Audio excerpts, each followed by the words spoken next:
राम कृष्ण हरी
रूप पाहता लोचनी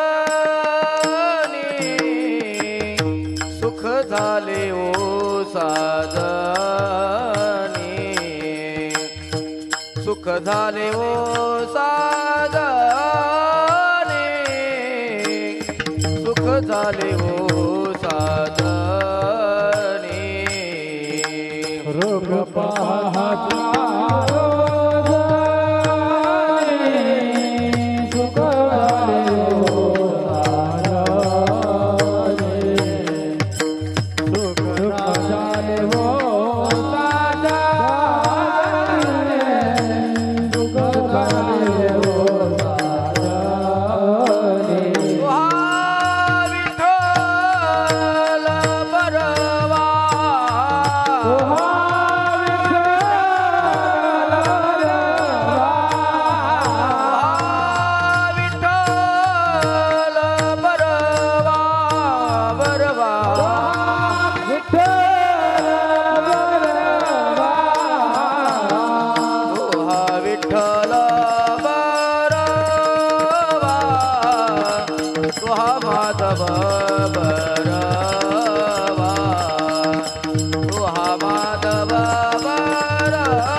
सुकृताची जोडी मना विठ्ठले आवडी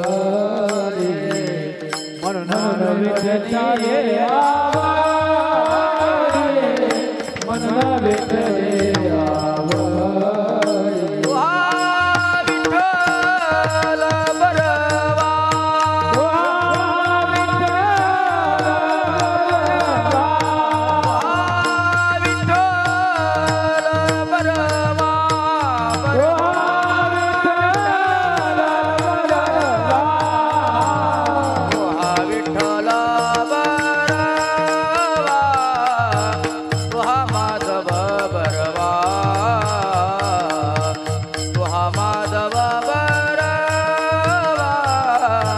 तुहा माधव बरवा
इहलोकीचा हा देह देव इच्छिता ते पाहे देव इच्छिता ते पाहे देव इच्छिता ते पाहे इहलोकीचा हा देह देव इच्छिता ते पाहे देव इच्छिता ते पाहे देव इच्छिता ते धन्य आम्ही जन्मालो धन्य आम्ही जन्मालो धन्य आम्ही जन्मालो दास विठोबाचे झालो दास विठोबाचे झालो दास विठोबाचे झालो धन्य आम्ही जन्मालो दास विठोबाचे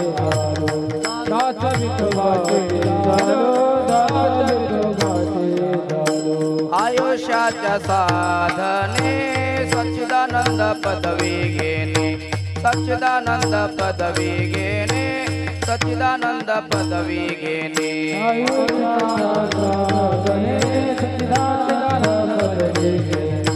सच्चिदानंद पदवी घेणे सच्चिदानंद पदवी घेणे धन्य आम्ही जन्मालो धन्य आम्ही जन्मालो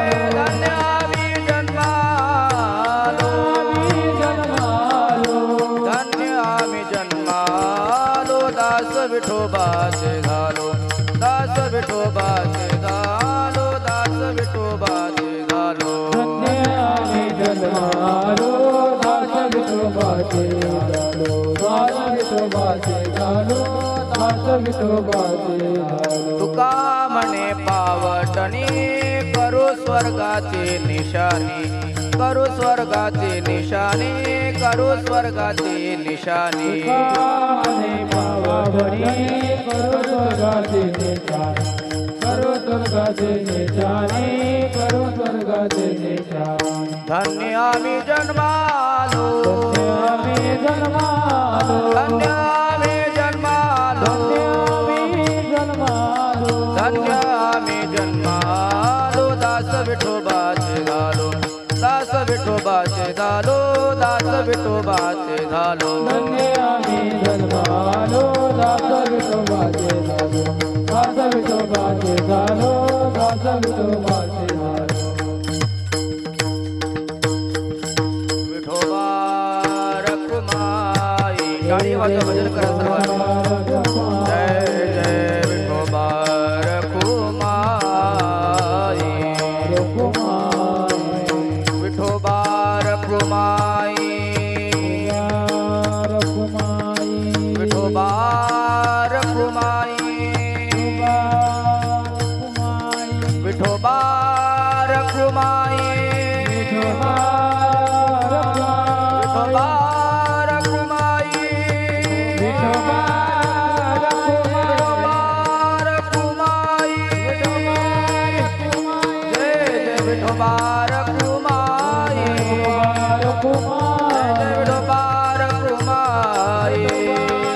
जय जय विठोबा रखुमाई जय जय विठोबा रखुमाई जय जय विठोबा रखुमाई जय जय विठोबा रखुमाई जय जय विठोबा रखुमाई जय जय विठोबा रखुमाई इहलोकीचा हा देह इहलोकीचा हा देह देव इच्छिता ती पाहे धन्य आम्ही जन्मा आलो दास विठोबाचे झालो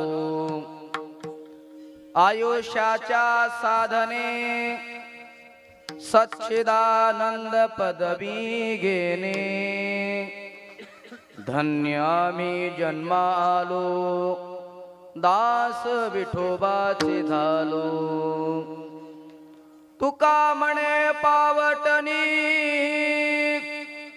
करू स्वर्गाची निशाणी धन्य आम्ही जन्मालो दास विठोबाचे झालो पांडुरंगा करू प्रथम नमन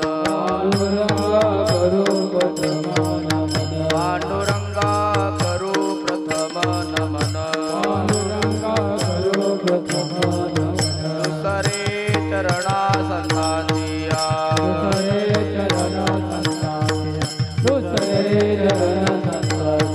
यांच्या कृपादाने कथेचा विस्तार यांच्या कृपादाने कथेचा विस्तार बाबाजी सद्गुरुदास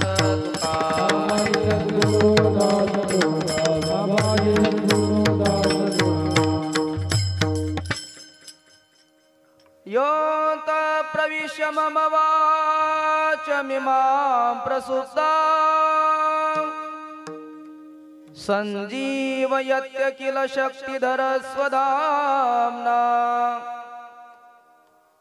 अन्यांशहस्तचरणश्रवणत्वगादीन् प्राणान्नमो भगवते पुरुषाय तुभ्यम् अलंकापुरी रम्यसिंहासनस्थं पदाम्भोजतेज स्फुरद्दिक्प्रदेशम् विधीन्द्रादिदेवैः सदा स्तूयमानं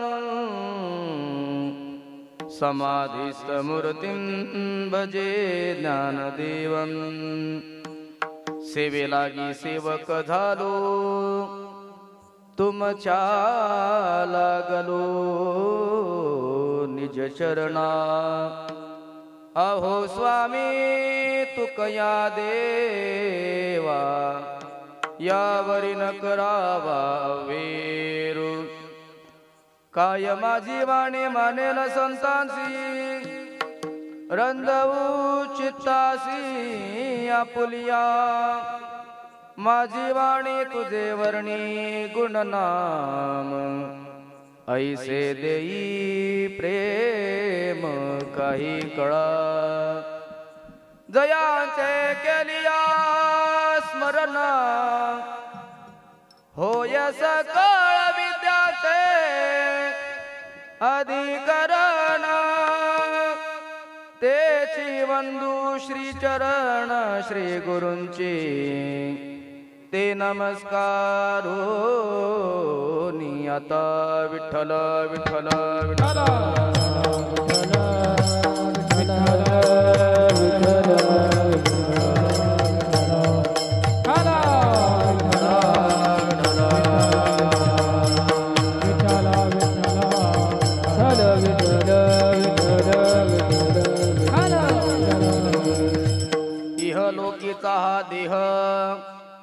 इहलोकीचा हा देह देव इच्छिता ती पाहे धन्य आम्ही जन्मा आलो दास विठोबाचे झालो अनंत कोटी ब्रह्मांड नायक जगदाधार पंढरी दिश पांडुरंग परमात्मा कैवल्य साम्राज्य चक्रवर्ती श्री ज्ञानोबाराय वैराग्य राग रसिक जगत वंदनीय जगद्गुरु श्री संत तुकाराम महाराज स्वानंद सुख निवासी सद्गुरु जोग महाराज आदिशक्ती इंदाई माता आणि सकळ संत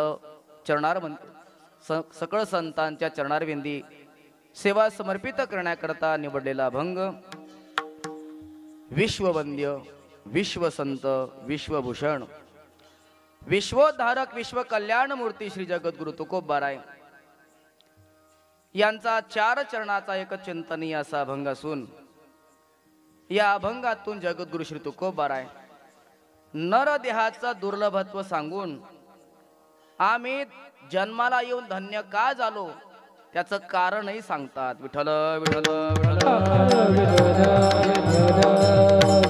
अभंग 4 चरणात आहे आणि या अभंगातून जगद्गुरु तुकोबाराय नरदेहाचं दुर्लभत्व सांगतात आम्ही जन्माला आलो जन्माला येऊन धन्य का झालो याचं कारण सुद्धा सांगतात जगतामध्ये काही गोष्टी प्रारब्धाने मिळतात काही गोष्टी प्रयत्नाने मिळतात या प्रयत्नाने मिळणाऱ्या गोष्टीमध्ये काही गोष्टी कमी प्रयत्नाने मिळतात त्यांना सुलभ म्हणतात पण काही गोष्टी अतिशय खडतर प्रयत्न केल्यानंतरच मिळतात किंवा प्रयत्न करून सुद्धा मिळत नाही त्यांना दुर्लभ असं म्हणतात जगतामध्ये काही गोष्टी दुर्लभ आहेत आता कोणत्या कोणत्या गोष्टी दुर्लभ आहे आजच्या कीर्तनामध्ये तुम्हाला मी यादी देणार आहे की जगतामध्ये काय काय दुर्लभ आहे नामदेवरांचा गोड सुप्रसिद्ध असा अभंग आहे नामदेव महाराज म्हणतात या जगतामध्ये काय काय दुर्लभ आहे सुवर्ण आणि परिमळ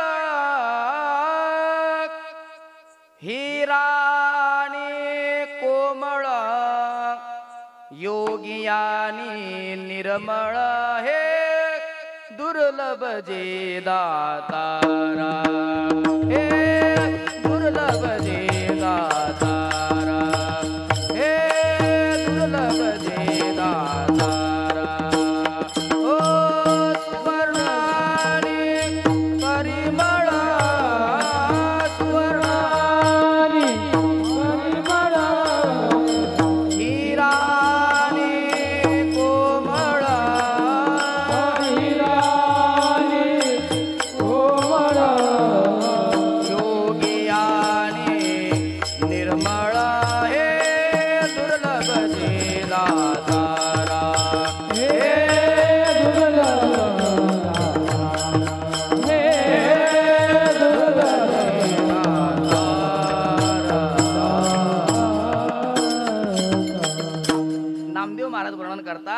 या जगतामध्ये काय काय दुर्लभ आहे सुवर्ण आणि परिमळ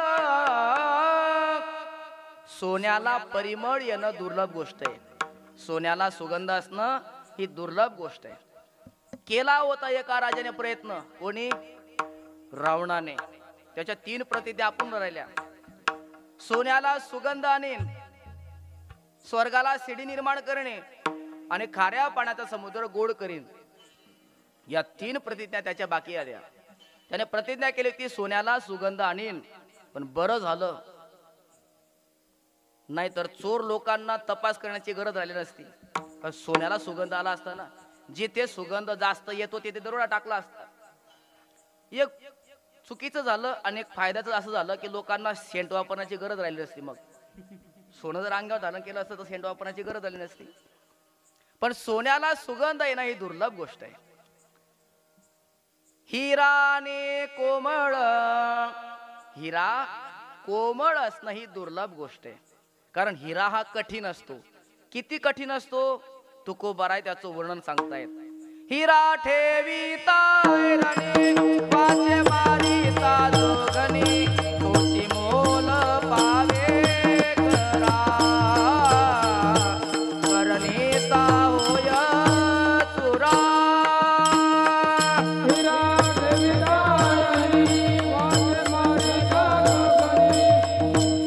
मोल पावे खरा, करणीता होय चुरा.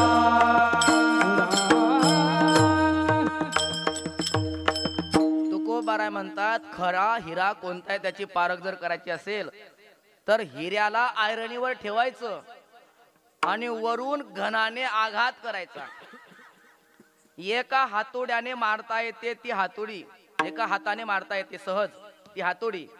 2 हाताने मारता येतो तो हातोडा, आणि 2 हाताने उभं राहून असं उचलून गोल फिरून दंड दिसी मारतात, त्याला म्हणतात घन. तर आयरणीवर हिरा ठेवायचा आणि वरून घनाने आघात करायचा.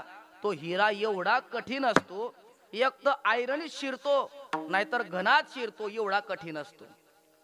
आणि जर डुप्लिकेट असेल तर करणीचा होय चुरा. असा हिरा कठीण असतो. तो कोमळ असणं दुर्लभ गोष्ट आहे. योगी निर्मळ असणं दुर्लभ गोष्ट आहे. देव जरी बोलता, कल्पतरू चालता, गज आणि दुबता हे दुर्लभ जी दातारा. पुढे म्हणतात नामदेव महाराज, धनवंत आणि दयाळू, व्याग्र आणि कृपाळू. धनवान मनुष्य दयाळू असणं हे दुर्लभ गोष्ट सांगितली. धनवंत पुरुषाच्या अंतःकरणामध्ये दया नसते, आणि जर दया असली तर त्याला पुरुष समजू नये, तो साक्षात देवाचा अंश आहे. ज्ञानोबा ज्ञानेश्वरीमध्ये वर्णन करतायत, जेत जेत संपत्ती आणि दया, दोन्ही वस्ती आलिया एके ठाया, तेत तेत जाण धनंजया, विभूती माझी. ज्ञानोबा म्हणतात जिथे जिथे संपत्ती आहे आणि दया आहे तर त्याला तुम्ही सामान्य मनुष्य समजू नका, तो प्रत्यक्षात माझी विभूती आहे. परंतु धनवंत मनुष्य दयाळू असणं नामदेव महाराज म्हणतात ही दुर्लभ गोष्ट आहे. अजून ऐका, सुंदर आणि पतिव्रता,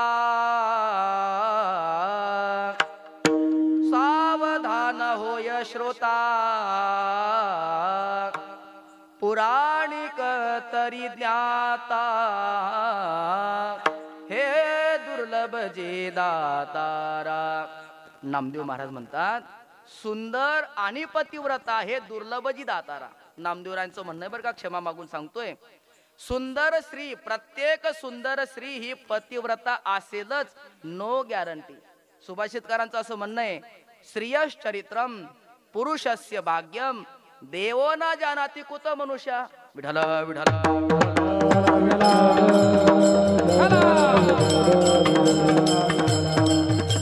या गोष्टी दुर्लभ सांगितल्या.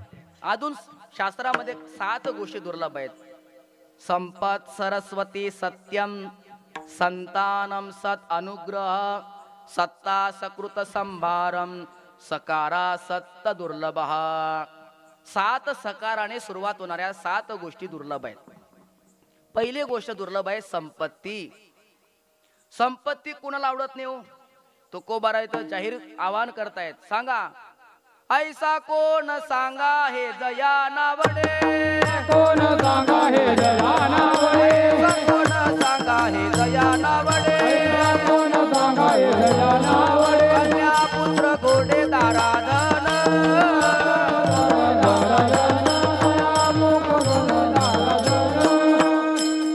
तुकोबाराने सर्वांना जाहीर प्रश्न केलाय, सांगा ऐसा कोण सांगा हे जया नावडे. हे म्हणजे कन्या, पुत्र, घोडे, दारा, धन, हे कोण आहे की ज्याला आवडत नाही? प्रत्येकाला आवड आहे. कन्या पुत्राची आवड आहे. कोणाला आपली मुलगी आवडत नाही, कोणाला मुलगा आवडत नाही, कोणाला संपत्ती आवडत नाही, कोणाला पत्नी आवडत नाही. प्रत्येकाला आवडते ना. जरी त्रास देणारी असली तरी, कर्कशा असली तरी सुद्धा आवडतेच ना. किती फजिती करते होती आपली तरी आवडते. किती फजिती करते सांगतो जाता. पुरुष मंडळी मला उत्तर द्या. गावाला जर जायचं असेल तर पिशवी कोणाकडे असते? आपल्याकडे. बर 2 पिशव्या जर असतील तर मोठी पिशवी कोणाकडे असते? बरोबर. तुम्ही उत्तर देत चला. आता आंदोलन छेडलंय मी, तुम्ही मला पाठिंबा द्या आंदोलनाला. मी एकटा काय करणार आहे? आवाज उठवलाय मी. आता आवाजही का उठवलाय? माझी इथं नाही म्हणून.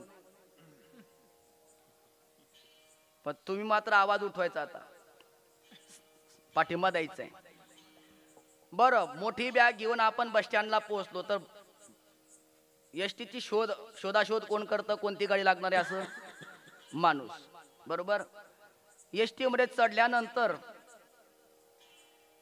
जागा सापडण्याकरता कोण प्रयत्न करतं?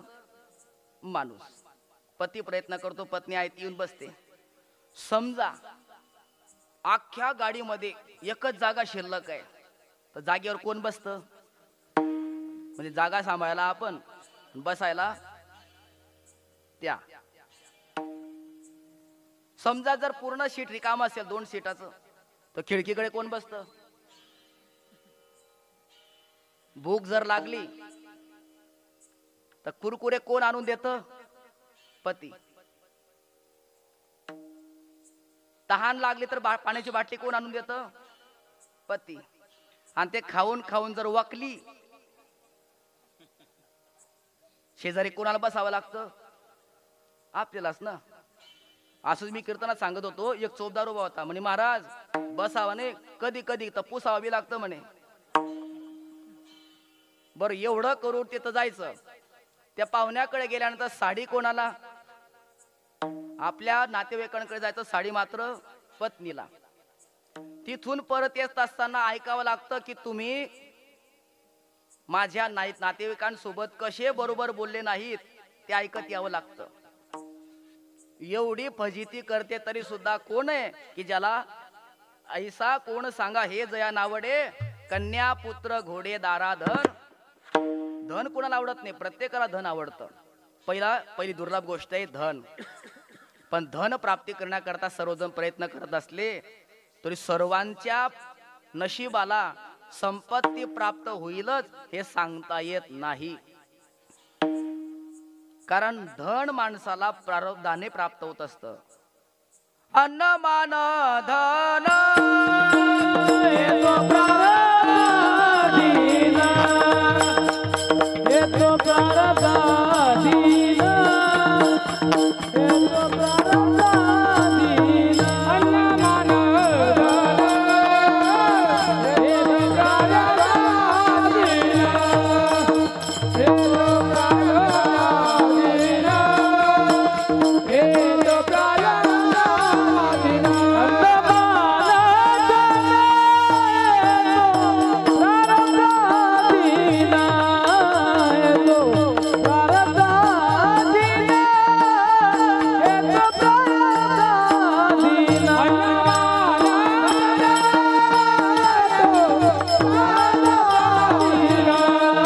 येतो प्रारब्धाधीन, येतो प्रारब्धाधीन. अन्न मान धन हेतू प्रारब्धाधीन. प्रारब्धेची जोडे धन. धन माणसाला प्रारब्धाने मिळतं. पण नुसतं प्रारब्धाने मिळत नाही, व्यवसाय निमित्त फळ देतसे संचित. नुसतं प्रयत्न करत राहिलो तरी धन मिळत नाही आणि केवळ प्रारब्धावर अनुकूल राहिलो तरी धन मिळत नाही. मग धन कधी मिळतं? प्रारब्ध अधिक प्रयत्न बरोबर धन. केवळ प्रयत्नाने धन मिळत नाही, केवळ प्रारब्धाने धन मिळत नाही. प्रारब्धात जर धन नसेल तर किती प्रयत्न करा, तकदीर लिखी लक्ष्मी न घटे घटाने से, लेकिन निर्धन कभी धनी ना होय रात दिन कमाने से.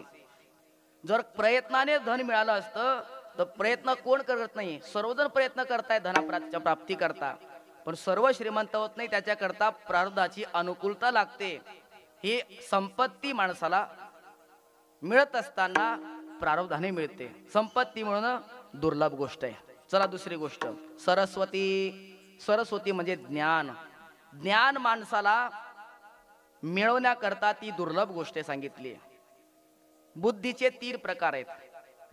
एक शेणवत बुद्धी, दुसरी गौरवत बुद्धी आणि तिसरी कर्पूरवत बुद्धी. शेणाला तुम्ही किती माचीच्या काळ्या उगाळून तुम्ही पेटवण्याचा प्रयत्न करा, उगाळून माणूस मरून जाईल पण शेण पेटणार नाही. तसं काही काही विद्यार्थी असतात, गुरुजींची हयाती खपून जाते तरी पोरं शिकत नाही. त्याची शेणवत बुद्धी. कर्पूरवत बुद्धी म्हणजे गोवरी पेटते पण धूर सोडते, पेटवण्याला रडवते, मग ती पेट घेते. तसं काही काही विद्यार्थी शिकतात पण शिकवणाऱ्या गुरुजींना रडकुंडी सांगतात मग शिकतात. पण एक बुद्धी अशी, तिला कर्पूर बुद्धी म्हणतात. गुरुजींचं वचन आणि शिष्याचा कान, त्या कानामध्ये ते वचन गेलं की त्याला ज्ञान प्राप्त होतं. हे ज्ञान प्राप्त करणं सरस्वती, ही दुसरी गोष्ट दुर्लभ आहे. संपत, सरस्वती, सत्यम. सत्य बोलणारा मनुष्य सुद्धा दुर्लभ आहे. सत्य हे एक प्रकारचं तप आहे. ज्ञानोबा म्हणतात, माझ्या मुखातून ज्ञानेश्वरी सारखा महान ग्रंथ प्रगट झाल्याचं कारण माझी या सत्यवादाचे तप, वाचा केले बहुत कल्प. मी सत्यवादाचं तप केलं म्हणून माझ्या मुखातून ज्ञानेश्वरी सारखा महान ग्रंथाची निर्मिती झाली. काहीच केलं नाही, फक्त खरं बोलला तरी त्याला देवाची प्राप्ती होते. सत्य बोले तरी फुकासाठी जोडी हरी. सत्य बोललं पाहिजे. म्हणून शास्त्र सांगतं, सत्यम ब्रूयात प्रियम ब्रूयात. सत्य बोलावं. सत्यासारखं दुसरं तपच नाही. ज्याने 12 वर्षापर्यंत सत्य बोलण्याचं व्रत धारण केलं, 12 वर्षापर्यंत तो कधी खोटं बोललाच नाही, तर 12 वर्षानंतर तो जे बोलतो ते सत्य होतं. ही तप आहे. सत्यत्वाचं हे तप आहे. असा सत्य बोलणारा मनुष्य दुर्लभ सांगितलाय.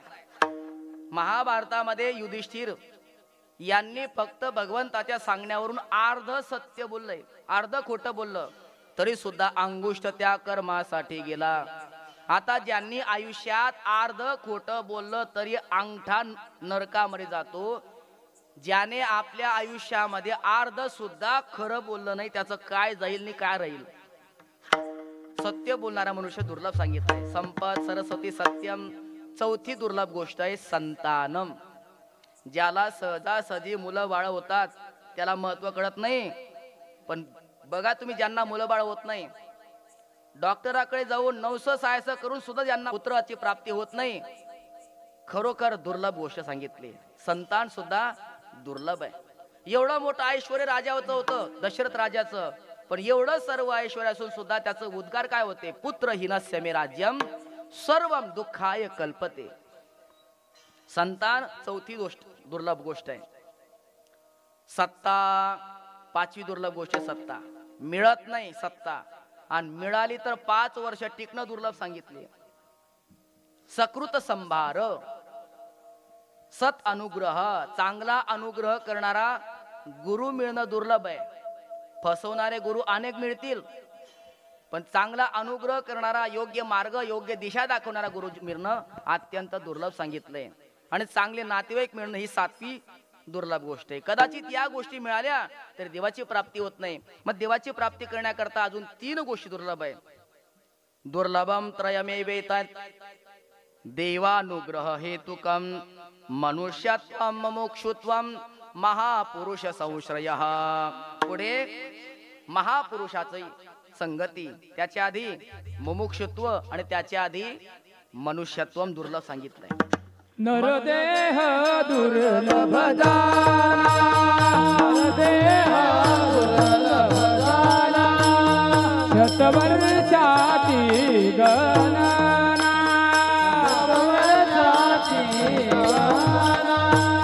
तया माते दुःख यातना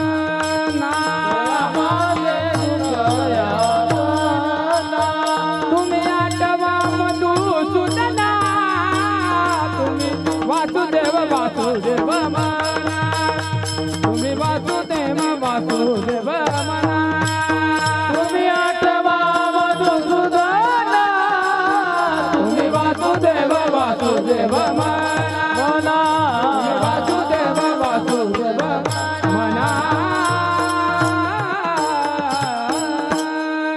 नरदेह दुर्लभ जाणार रे तुम्ही वासुदेव वासुदेव म्हणा. नरदेह प्राप्ती दुर्लभ आहे, परंतु आपल्याला तो नरदेह सहजासहजी मिळालेला आहे, म्हणून याचं महत्व आपल्याला कळत नाही. मग या नरदेहाचं महत्व कोणाला कळतं? स्वर्गातल्या देवांना. म्हणून ते स्वर्गातले देव स्वर्गीचे अमारा नित्याचे देवा स्वर्गीचे अमारा नित्याचे देवा स्वर्गीचे अमारा नित्याचे देवा स्वर्गीचे अमारा नित्याचे देवा मूर्ती लोकी बाबा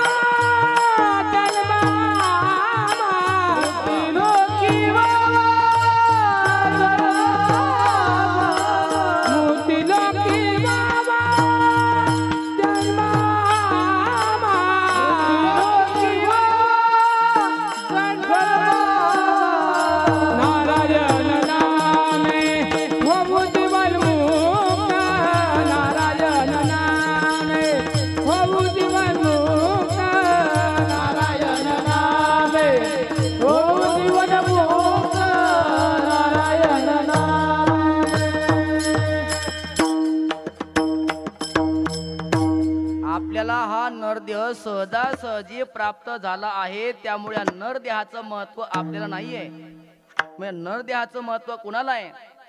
स्वर्गामध्ये असणारे जे देव त्यांना नरदेह मिळालेला नाहीये, पण नरदेह मिळाल्यानंतर काय काय फायदा घेता येतो याचं महत्व त्यांना कळालेलं आहे.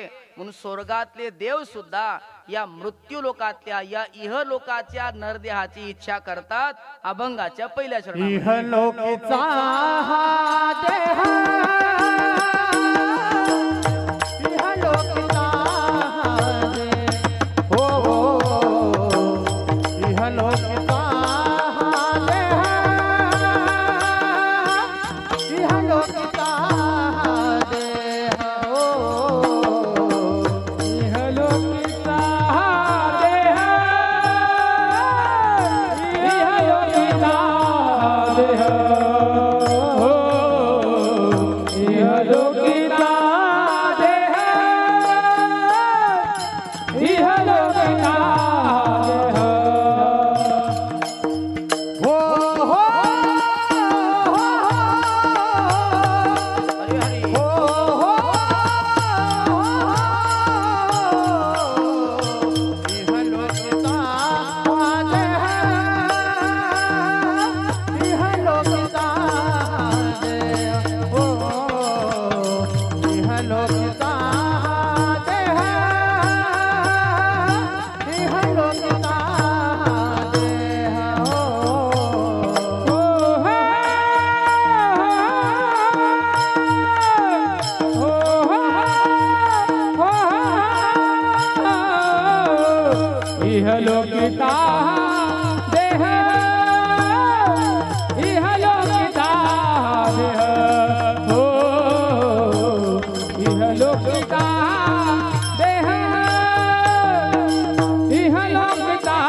तुकोबाराय म्हणतात, इहलोकीचा हा देह देव इच्छिता ती पाहे.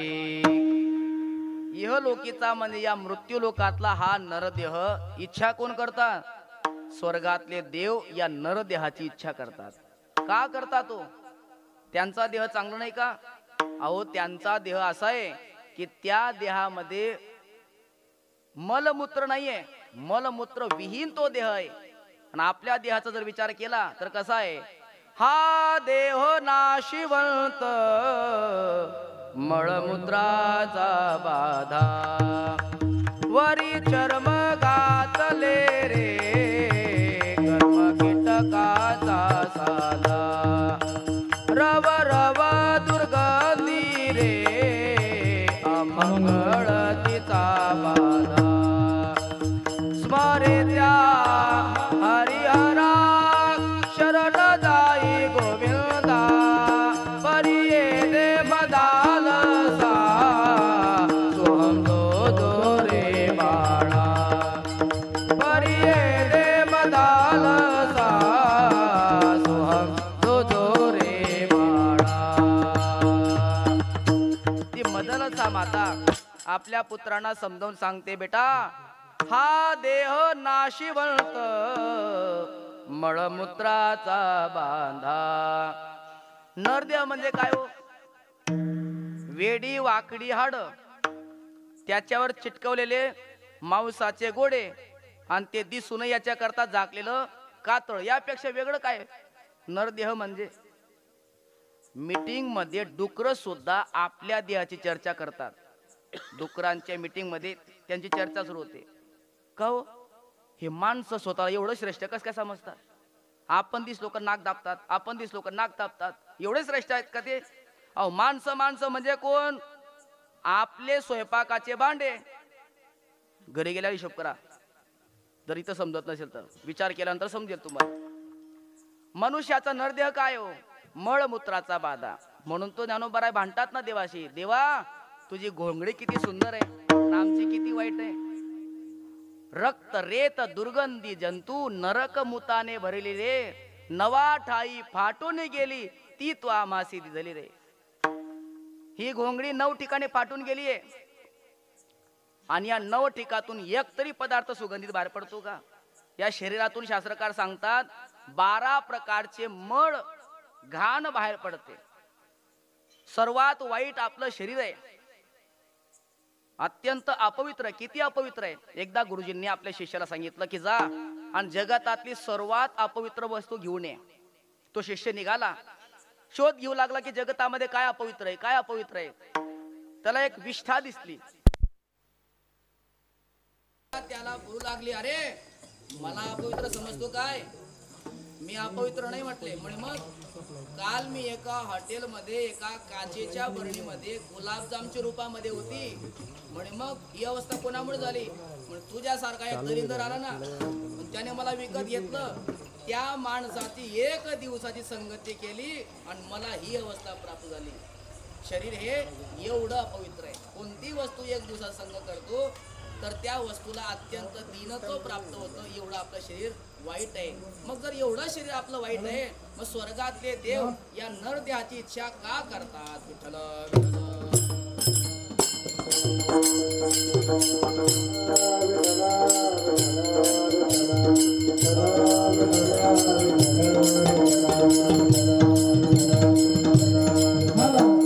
स्वर्गातल्या लोकांच्या देहापेक्षा मनुष्य देह जर हा अपवित्र आहे तर स्वर्गातले देव नरदेहाची इच्छा का करतात याचं महत्वाचं कारण सांगतो, लक्ष द्या.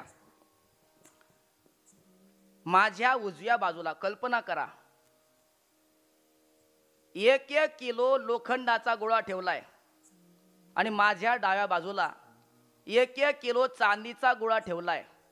आणि सर्वांना सूचना दिली की घरी जात असताना तसं रिकाम्या हाताने जायचं नाही. जात असताना तुमची जी इच्छा असेल, तुम्हाला वाटलं लोखंडाचा गोळा घ्या, तुम्हाला जर वाटलं चांदीचा गोळा घ्या, वाटला चांदीचा घ्या, पण गोळा घेतल्याशिवाय जायचं नाही अशी सूचना जर दिली तर खरं सांगा, तुम्ही लोखंडाचा गोळा घेणार का चांदीचा घेणार? कोणता घेणार? कोणता घेणार? चांदीचा घेणार. बरोबर. पण ऐका, ज्याच्याकडे परीस आहे परीस, तो चांदीचा घेईल का? नाही. तो कोणता घेईल? लोखंडाचा घेईल. जेव्हा तो लोखंडाचा गोळा घेण्याकरता येईल, लोक त्याला असतील, अरे किती वेडा आहे, किती मूर्ख आहे, चांदीचा गोळा घेणं सोडतो आणि लोखंडाचा गोळा घेतो. तो सुद्धा मनात म्हणेल की जोपर्यंत माझ्या खिशातला परीस या गोळ्याला लावत नाही तोपर्यंत तुम्ही मला हसणार, पण एकदा माझ्या खिशातला परीस या लोखंडाच्या गोळ्याला लागला तर 75 लाखाचं सोनं पथ्याकडे होऊन जाईल. म्हणजे ऐका, स्वर्गातला देह म्हणजे चांदीचा गोळा आहे आणि मानवी नरदेह हा लोखंडाचा गोळा आहे. आणि भगवंताचं नाव, भगवंताची भक्ती हा परीस आहे. परीसाचा प्रकार, परीसाचा गुणधर्म चांदीमध्ये येत नाही. परीस हा चांदीचं सोनं करत नाही, परीस हा लोखंडाचं सोनं करतो. भगवंताचं नामचिंतन करण्याचं सामर्थ्य हे नरदेहामध्ये, स्वर्गामध्ये नाहीये. स्वर्ग ही भोगभूमी आहे.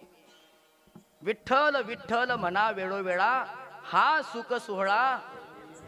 स्वर्गामध्ये भगवंताचं नाव घेता येत नाही, ती भोगभूमी आहे. फक्त मृत्यू लोकामध्ये घेता येतं, म्हणून बोला विठ्ठल विठ्ठल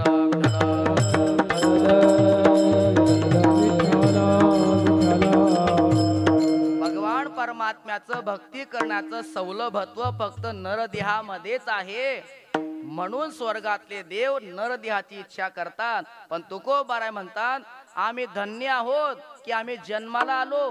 नुसते जन्माला आलो नाही तर विठोबाचे दास झालो, म्हणून आम्ही धन्य जन्माला आलो. अभंगाचं दुसरं चरण. धन्य आम्ही जन्म आलो, धन्य आम्ही जन्म आलो, धन्य आम्ही जन्म आलो, धन्य आम्ही जन्म आलो, धन्य आम्ही जन्म आलो, धन्य आम्ही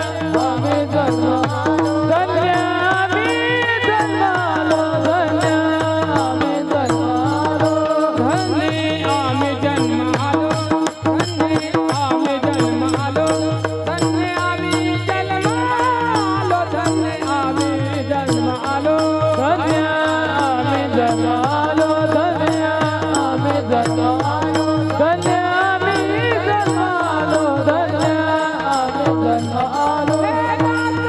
जन्म आलो. आम्ही जन्म आलो, धन्य आम्ही जन्म आलो, धन्य आम्ही जन्म आलो, धन्य आम्ही जन्म आलो. हे दाता विठोबाच झालो, दाता विठोबाच झालो, आम्ही जन्म आलो, धन्य आम्ही जन्म आलो, धन्य आम्ही जन्म आलो, धन्य आम्ही जन्म आलो. रखुमाई विठोबा रखुमाई, जय विठोबा रखुमाई, विठोबा रखुमाई, विठोबा रखुमाई, विठोबा रखुमाई, विठोबा रखुमाई, विठोबा रखुमाई, विठोबा रखुमाई, रखुमाई, जय विठोबा रखुमाई, जय विठोबा रखुमाई, रखुमाई, रखुमाई, रखुमाई, रखुमाई, रखुमाई,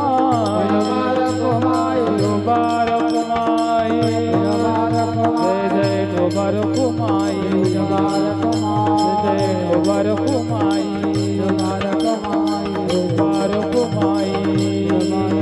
जय विठोबा रखुमाई, रखुमाई, जय विठोबा रखुमाई, जय विठोबा रखुमाई, रखुमाई, रखुमाई, रखुमाई, रखुमाई, रखुमाई, रखुमाई, हे विठोबा रखुमाई, विठोबा रखुमाई, हे विठोबा रखुमाई, विठोबा रखुमाई,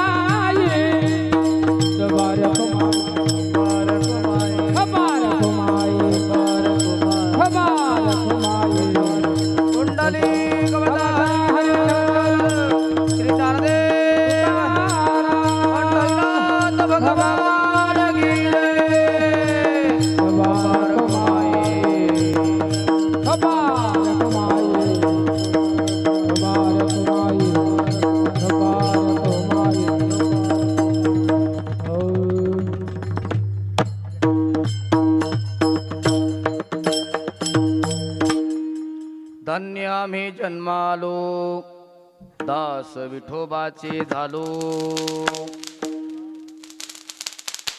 नरदेहाची दुर्लभत्वा सांगताना तुकोबाराय म्हणतात, स्वर्गातल्या देवांना नरदेहाचं महत्व कळालंय, पण त्यांना मिळालेलं नाही, म्हणून ते नरदेहाच्या प्राप्तीची इच्छा करतात. पण तुकोबाराय म्हणतात, आम्ही फार भाग्यवान आहेत की आम्ही जन्माला आलो. विठ्ठल विठ्ठल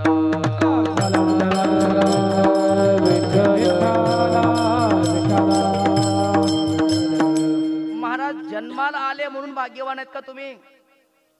जन्माला तर पशु पक्षी श्वापद सुद्धा आलेत, मग ते सुद्धा भाग्यवान असतील? नाही नाही, आम्ही विठोबाचे दास झालो म्हणून धन्य जन्माला आलो. जे जे विठोबाचे दास होतात ते धन्य आहेत, जे संसाराचे दास होतात ते धन्य नाहीत. महाराज, तुम्ही दास झाले विठोबाचे. तुम्हाला माहितीये का, महाभारतामध्ये व्यास महर्षी म्हणतात की 5 लोक जिवंत असून मेल्यासारखं आहे, आणि ते 5 लोकांमध्ये दासाचाही नंबर लागतो. जिवंतोपि मृत पंच व्यासेन परिकीर्तित, दरिद्रो व्याधितो मूर्खो प्रवासी नित्य सेवक. हे 5 लोक जिवंत असून मेल्यासारखे. कोणते 5 ऐका आता. पहिला आहे दरिद्री. पण दरिद्री कोणाला म्हणायचं?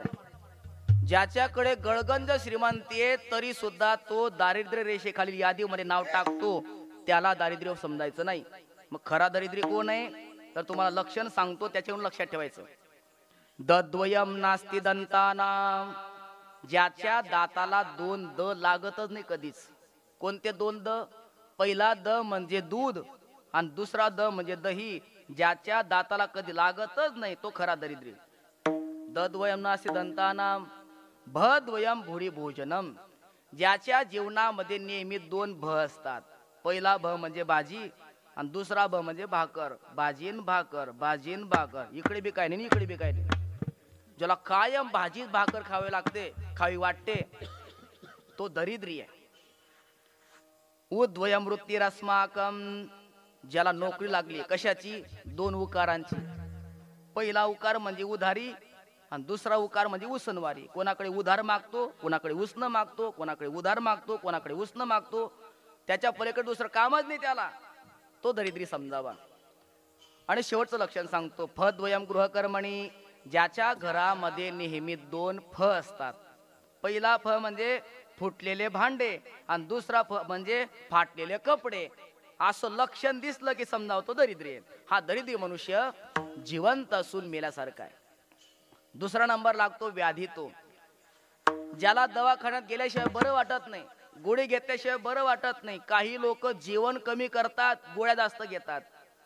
जेवणाच्या अगोदरची वेगळी गोळी, जेवण झाल्यानंतर वेगळी गोळी, आणखी 1 तासाने वेगळी गोळी, सकाळची वेगळी, संध्याकाळची वेगळी. किती गोळ्या खातात. जेवण कमी करतात, गोळ्या जास्त खातात. असा व्याधीने पिडलेला मनुष्य जिवंत असून मेल्यासारखा आहे. 2 नंबर. तिसरा नंबर आहे मूर्खाचा. मूर्ख मनुष्य सुद्धा त्याचं काही अस्तित्व नाहीये, तो मनुष्य सुद्धा जिवंत असून मेल्यासारखा आहे. पण महाराज, आता मूर्ख मनुष्य ओळखायचा कसा? त्याच्या पाठीवर काय लेबल लावलेलं असतं का, मी मूर्ख आहे असं? का विज्ञान असं मशीन काढलंय, लावलं का हिरवा लाईट लागला का मूर्ख नाही, आणि लाल लाईट लागला का हा मूर्ख आहे, असं काही मशीन निघालंय का विज्ञानाने काढलेलं? असंही नाही. मग मूर्ख कसा ओळखायचा? तर तुम्हाला एक श्लोक सांगतो मी. एकदा भोज राजा आणि त्या भोज राजाची पत्नी आणि तिची मैत्रीण गप्पा मारत बसले होते. 2 लोकांच्या मध्ये कोणी गप्पा मारण्याकरता तिसऱ्याने जाऊ नये, मध्ये तोंड खुपसू नये. पण या राजाने मध्ये गेला आणि त्यांच्यामध्ये बोलायला सुरुवात केली. भोज राजाच्या पत्नीला वाईट वाटलं, राग आला. या म्हणे मूर्ख, तुमचीच कमतरता होती. भोज राजाला धक्का बसला. अरे, माझी पत्नी एवढाच माझा सन्मान करते आणि आज ती मला मूर्ख म्हणते. पण निश्चित माझं काहीतरी चुकलं असेल म्हणूनच ती मला मूर्ख म्हटली असेल. दुसऱ्या दिवशी दरबार भरला आणि राजाने निश्चय केला की आज मूर्ख कोणाला म्हणतात ते जाणूनच घ्यायचं आपल्याला. म्हणून प्रत्येक विद्वान यायचा, नमस्कार केला की म्हणायचे, या मूर्ख बसा, या मूर्ख बसा. शेवटी कालिदास आले आणि कालिदासांना त्यांनी नमस्कार केल्याबरोबर भोजराजा म्हणतात या मूर्ख बसा. आता कालिदास होते ते म्हणजे मी कसं काय मूर्ख आहे? मी मूर्खासारखं वागलो नाही तरी सुद्धा तुम्ही मला मूर्ख का म्हटले? मग तिथं कालिदासांनी भोजराजाला एक श्लोक सांगितलाय. तो श्लोक मला सांगायचं, लक्ष देऊन ऐका. काय श्लोक आहे तो? महाराज, खादन्न गच्छामी, मी खात असताना चाललो नाही तर मी मूर्ख कसं काय? याचा अर्थ जो खात खात चालतो किंवा चालता चालता खातो त्याला मूर्ख म्हणतात. हे मूर्खाचं पहिलं लक्षण. खादन्न गच्छामी हासन्न भाषे, मी हसत हसत बोललो नाही किंवा बोलता बोलता हसलो नाही तर मी मूर्ख कसं काय? माणसाने एक तर पूर्ण हसून घ्यावं नाही तर पूर्ण बोलवून घ्यावं. एक शब्द बोलतो हसतो, एक शब्द बोलतो हसतो, त्यालाही सांगता येत नाही समोरच्यालाही समजत नाही. हे मूर्खाचं दुसरं लक्षण आहे. हासन्न भाषे. तिसरं लक्षण गतन्न शोचामी, एखादी वस्तू गेली हरवली तर दिवसभर वर्षानुवर्षे तिची त्या वस्तूच्या आठवणीमध्ये चांगली होती हरवली, चांगली होती हरवली, चांगली होती हरवली असा शोक करत बसतो. अरे किती शोक केला म्हणजे परत येईल ती? आता जी वस्तू गेली कायमची तिचा किती शोक केला ती परत येणार नाही. पण गेलेल्या वस्तूचा शोक करणारा हा तिसऱ्या क्रमांकाचा मूर्ख आहे. गतन्न शोचामी कृतन्न म्हणणे, एखादं कार्य जेव्हा भगवान परमात्म्याला करायचं असतं तेव्हा भगवान परमात्मा एखाद्या व्यक्तीकडे शक्ती देतो, एखाद्याला बुद्धी देतो आणि त्याच्याकडून ते कार्य करून घेतो. पण आपण अहंकार धारण करतो. मी केलं, माझ्यामुळे झालं, मी होतो म्हणून झालं, मी जर नव्हतो ना यांची काय हिंमत एवढं मोठं कार्य करून दाखवलं असतं. तर आपण कर्तृत्वाचा अहंकार निर्माण करतो. तर कर्तृत्वाचा अहंकार धारण करणारा हा चौथ्या क्रमांकाचा मूर्ख. कृतन्न म्हणणे. आणि शेवटचं लक्षण सांगितलं की दोन लोक महत्वाच्या विषयावर बोलत असताना तिसऱ्यांनी त्यांच्यामध्ये नाक खुपसू नये. मग भोजराजाला करंट लागलं की काल त्या दोघं मैत्रिणी गप्पा मारत होत्या विनाकारण त्यांच्यामध्ये मी गेलो म्हणून माझी पत्नी मला मूर्ख म्हटली. हा मूर्ख मनुष्य जिवंत असून मेल्यासारखा आहे. दरिद्रो व्याधितो मूर्खो. चौथा नंबर आहे प्रवासी. या प्रवासी मध्ये आमचा नंबर लागतो बर का. महाराज कुठे आहेत? प्रवासात. मग ते दिवाळी असो का अक्षय तृतीया असो, कोणत्या सुट्ट्या असो का काही असो, महाराज कुठे आहेत? रस्त्यावर. काय जीवन आहे महाराज. लोक उत्सव साजरा करतात दिवाळीचा, अक्षय तृतीयाचा, रक्षाबंधनाचा. कीर्तनकार रस्त्यावर फिरतात, प्रवास करतात. प्रवासी जीवन जिवंत असून मेल्यासारखं आहे. आणि पाचवा आहे नित्यसेवक. नित्यसेवक म्हणजे काय? नेहमी सेवा करणारा सेवक. नोकर वेगळा आणि सेवक वेगळा बर का. नोकर कशाला म्हणतात? जो बरोबर वेळेवर येतो आणि वेळ झाली हातातलं काम टाकून निघून जातो. मालक म्हणतो अरे एवढं करून घे ना. नाही नाही उद्या आलो का करीन पूर्ण, माझा टाइम झाला, आज टाइम झाला का निघून जातो. आणि महिना झाल्याबरोबर लगेच पगार घेण्याकरता येतो, त्याला म्हणतात नोकर. पण नित्य सेवक दास कोणाला म्हणतात? जो 24 तास आपल्या मालकाच्या ताब्यामध्येच असतो, कधी आपल्या कामाचा मोबदला मागत नाही, त्याला दास म्हणतात. महाराज असा दास मनुष्य जिवंत असून मेल्यासारखं आहे. कारण त्याचं स्वतंत्र कोणतं अस्तित्व नसतं. पराधीना सपने हु सुख नाही. पराधीन माणसाला स्वप्नात सुद्धा सुख प्राप्त होत नाही. आणि तुम्ही म्हणतात मी विठोबाचा दास झालो म्हणून मी जन्माला येऊन धन्य झालो. अहो दास होण्यामध्ये काय धन्यत्व आहे? तुकोबाराय म्हणतात बाबा दास झालो आम्ही, पण कोणाचा? अरे संसाराचा जो दास होतो ना तो खरोखर कायमचा दास होतो. म्हणून तर तुकोबाराय म्हणतात का रे दास होसी संसाराचा कर. का रे दास होसी संसाराचा कर. दुःखाचे डोंगर भोगावया.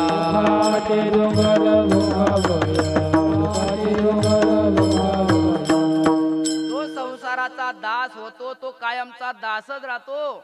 पण जो पांडुरंगाचा दास होतो ना एक दिवस तो पांडुरंगाचाही मालक होतो. 28 युगापासून ज्या पुंडलिकरायाने पांडुरंग परमात्म्याला उभं करून ठेवलंय, युगे झाली 28 अजूनही न म्हणशी बैस. कारे प्रेमे मातलासी उभे केले विठ्ठलासी. खरं सांगा उभं करून ठेवणाऱ्याचा अधिकार लहान असतो का मोठा? गुरुजी विद्यार्थ्यांना शिक्षा देतात उभं राहा. गुरुजींचा अधिकार मोठा असतो म्हणून ते विद्यार्थ्याला उभं करून ठेवतात. तसं पुंडलिक रायाने 28 युगापासून पांडुरंग परमात्म्याला उभं करून ठेवलंय. ते आहे दास, पण सेवा करून करून एक दिवस तो दासच मालकाचा मालक होतो. विश्वास येतो करी स्वामीवरी सत्ता. सत्ता गाजवण्याचं सामर्थ्य पांडुरंगाच्या दासामध्ये आहे. आणि दास्यत्वामध्ये एक भक्तीचा आगळा वेगळा आनंद आहे. म्हणून तुकोबाराय म्हणतात आम्ही धन्य जन्माला आलो का, आम्ही विठोबाचे दास झालो. मग आता तुम्ही पुढे काय करणार महाराज?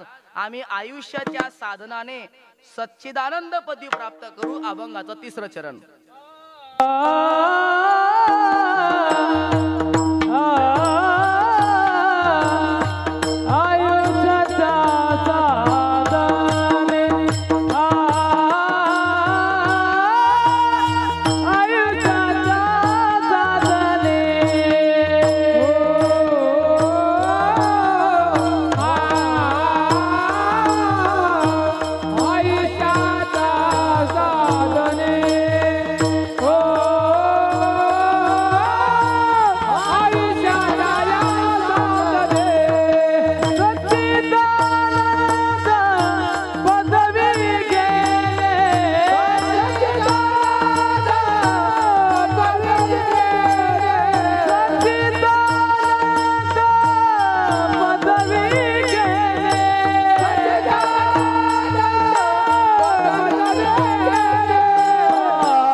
साधने सच्चिदानंद पदवी घेणे आम्ही जन्माला आलोय. आता आम्ही आयुष्याचा साधन करून आम्ही काय करणार? सच्चिदानंद पदवी प्राप्त करणार. भगवंताने अमूल्य असा हा नरदेह दिला आणि त्यामध्ये आपल्याला आयुष्य सुद्धा दिलंय. फार भाग्यवान आहोत आपण. नाही तर काही काही लोकांना नरदेह मिळतो पण आयुष्य मिळत नाही ना, तर लवकरच ते या इहलोकाची यात्रा संपवतात. पण आपल्याला आयुष्य दिलंय. आयुष्य किती मोलाचं आहे. मोलाची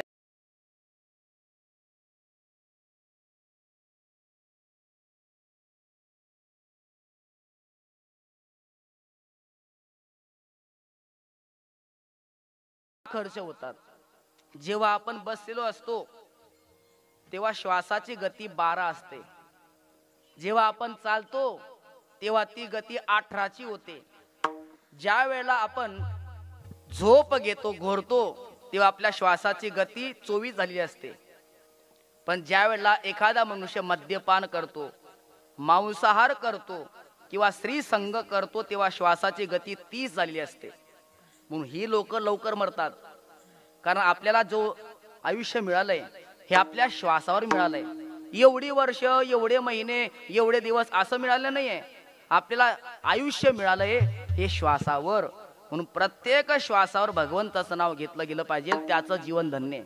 महाराज म्हणतात त्या आयुष्याचं साधन करून आम्ही सच्चिदानंद अवस्था प्राप्त करून घेऊ. सच्चिदानंद अवस्था कशाला म्हणतात? सत म्हणजे काय, चित म्हणजे काय आणि आनंद म्हणजे काय? ज्याचा तीनही कालामध्ये बाध होत नाही त्याला म्हणतात सत. मला सांगा 100 वर्षापूर्वी आपण होतो का? नाही. आणि 100 वर्षानंतर आपण राहणार आहेत का? म्हणजे भूतकाळात आपण नव्हतो आणि भविष्य काळात राहणार नाही. आपलं अस्तित्व फक्त वर्तमान काळातच आहे. तरी एवढ्या उड्या मारतो आपण.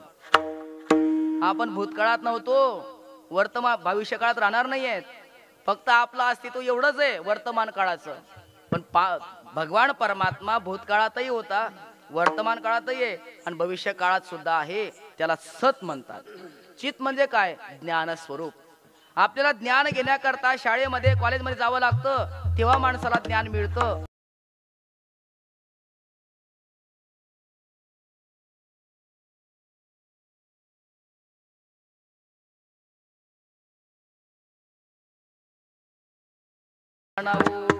भगवान परमात्मा हा ज्ञान स्वरूप आहे आणि आनंद स्वरूप आहे. हे भगवंताचं स्वरूप आहे.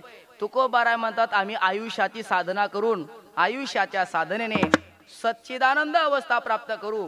पण ती सच्चिदानंद अवस्था प्राप्त करत असताना मध्ये जर स्वर्गभोग आडवे आले तर तुकोबाराय म्हणतात आम्ही स्वर्गाची पायरी करू आणि सच्चिदानंद अवस्थेला प्राप्त होऊ. अभंगाचं शेवटचं चरण. तुका मने पावटने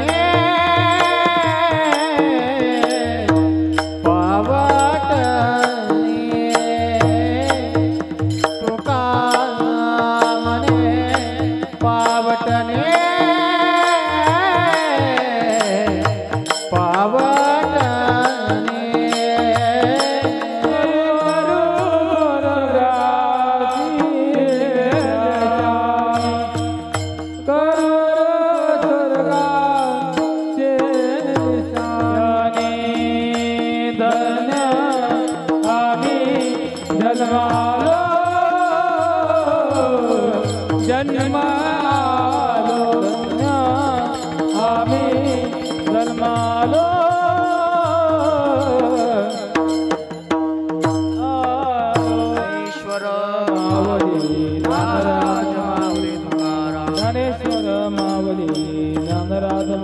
महाराज ज्ञानेश्वर माऊली